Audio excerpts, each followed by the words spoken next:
Greetings, fans. This is Blue Goblin coming to you with my latest comic book review video blog.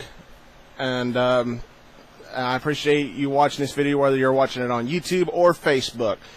I got 9 books to cover, so let's see if we can get them all done here. First off, Amazing Spider-Man Annual number 36. Dear Marvel, I want my $4 back. This book was disappointing. No little about it. It was disappointing. Okay. Once again, overdone humor like it was done in Brand New Day. Brand New Day just took Spider-Man's old school humor and they just overkilled it for me. And I got a little bit of that. You know, Peter all of a sudden having relatives he's never heard of for the past, 10 to 20 years. We've never seen these relatives before, and all of a sudden they just come up and say, "So, Peter, you're not married? What are you, gay?" And we get yet another Brand New Day-ish villain with Velociraptor, and the ending just killed me. The ending gave me a headache. Ben Reilly? Really, Marvel?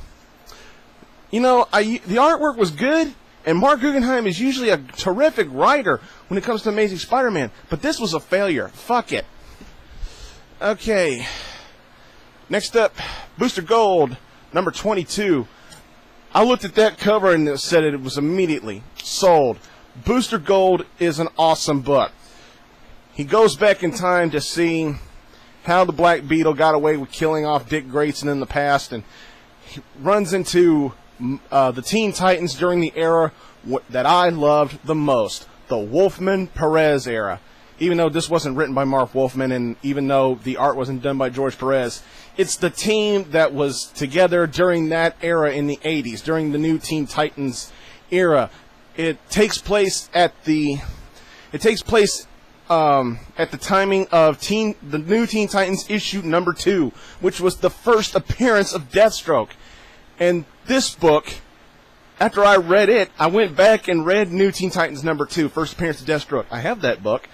I went back and read it again, and I just loved it all over again. This was a great book.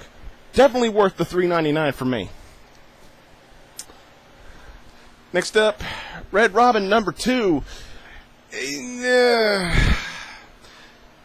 For me, Tim Drake's acting a little out of character for me, and he's going to the insanity line a little bit for me. And it's a little dark in here. Let's see if I can make it a little lighter in here. Hang on. There we go. But Tim Drake, yeah, as I said, he's acting a little out of character for me, but it's still an interesting series. We're only on issue 2. We don't know where it's going as of yet, and it's nice to see, Tim acting on his own, yet we still get that struggle between him and Stephanie Brown, him and Spoiler. That's all I'm going to say for there. All in all, I say this was a pretty solid issue, pretty good stuff here. Christopher Yost does some great writing. And Ramon Box, hope I pronounced that name right. His artwork is very nicely done here. I say go ahead and buy it.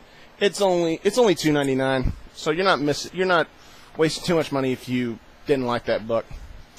Next up, Dark X-Men number 1 of 3.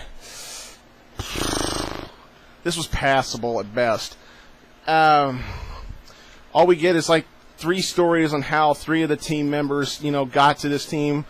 The whole Namor in the shout, the whole Norman talking to Namor while he's stark naked was a little for me. The stuff with Mimic was okay, but the Dark Beast story was awesome. I liked the story with Dark Beast. I actually like that. Dark Beast is such a bastard from the, if you read The Age of Apocalypse, you know who Dark Beast is, and if you kept up with Endangered Species, you know who he is too. But this was passable at best because it's a 3-story split, and only the 3rd story was the one that paid off for me. The first 2 were just blah. Okay, next up, Batman number 688. This is the 2nd issue of Batman with Dick Grayson under the cowl, and this wasn't nearly as good as the last issue was, but you get a sense that it's picking up. And let's see, Judd Winnick and does some decent writing, but the thing that really made me want to buy this issue was Mark Bagley's artwork. Mark Bagley, his artwork is just phenomenal. He's one of my personal favorite artists. I still think some of his best work was with Ultimate Spider-Man. Trinity was all right. I like the stuff back from the New Warriors. His past work on Amazing Spider-Man. You know, this was a solid. I'm not gonna say it was perfect, and I'm not gonna say it was a great read, but it was a good read. It was a decent read. I'm gonna stick with Batman because, you know, the way this book ended, I just got to get the next issue. I love the ending because, you know, Two-Face, he knows. That's all I'm gonna say. He knows. Next up, Ms.Marvel number 41. I really wanted the variant cover with the what was it, the 60s tribute. I thought that cover was cute. But this was great. This was great stuff. I loved Brian Reed's writing in this book. Artwork was okay.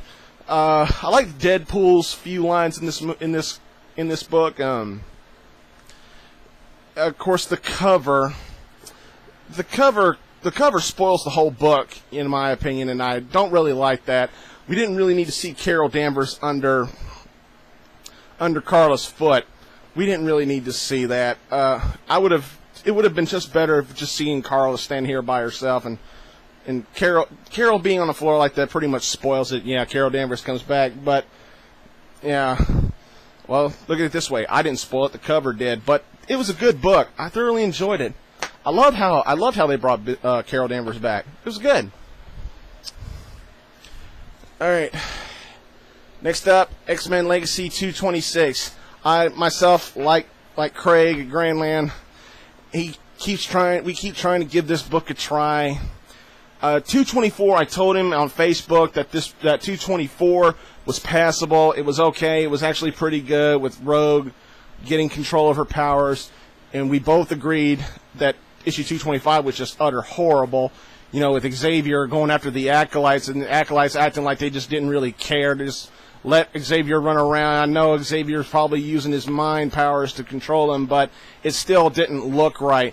And actually 226 takes place after 224, which to me makes issue 225 entirely pointless.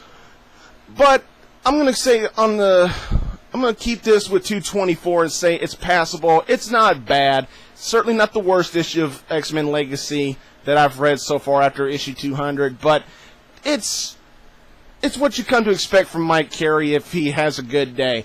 It's not bad. I'd say go ahead and read it, but whether you want to buy it or not, I'm going to leave that up to you.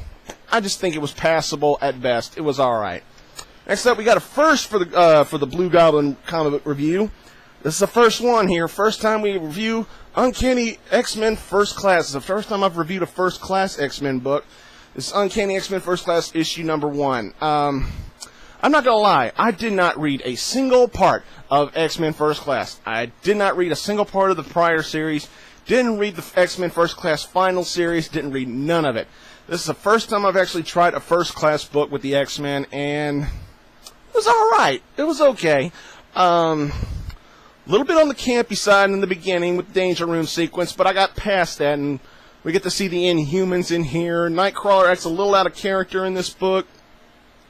You know, Nightcrawler is basically going psychotic. He's saying, you must accept us, blah, blah, blah, blah, blah, you know, and I thought Nightcrawler was a little more tolerant. I thought he was a little, because of his faith in God, I thought he was a little more tolerant, but, you know, the way this book is going right now, maybe I'll get into this. Then again, maybe I won't. It's not bad. It's only $2.99. I saw this, looked through it, and I was like, what the hell? I'll go ahead and give it a try. It's okay. Now for the last book here, let's hurry it up. Green Lantern number 43. Damn, this book is good. Without question, the book of the week.